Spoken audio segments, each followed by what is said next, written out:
ત્યારે મણિબેન મૌન બની જાય છે, કારણ કે મણિબેન એવું કહે છે, મને ખબર નથી મારી દીકરીની કોણે હત્યા કરી। તો પછી રેશમા અને રેશમાનો પતિ અને તેના બાળકો ક્યાં છે તેને પણ પોલીસ શોધી કાઢે છે।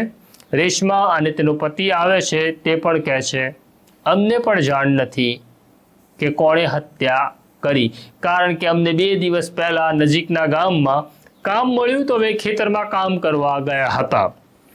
પોલીસ ઉમરેઠ પહોંચે છે, શકરાના પરિવારને શોધી કાઢે છે, પણ શકરાના પરિવારને શકરો જીવે છે કે મરે છે તેની કોઈ પરવા નહોતી।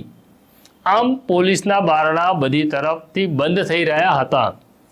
કાયદાની પરિભાષામાં એવું છે કે જ્યારે ગંભીર પ્રકારનો ગુનો હોય અને એમાં પણ હત્યાનો ગુનો હોય ત્યારે જો સ્થાનિક પોલીસ 24 કલાકમાં ગુનેગારોને ન શોધી કાઢે, ગુનાનો ભેદ ન ઉકેલે, તો આ પ્રકારના ગંભીર ગુનાની તપાસ સીપીઆઈને એટલે કે સર્કલ પોલીસ ઇન્સ્પેક્ટરને સોંપી દેવાની હોય છે।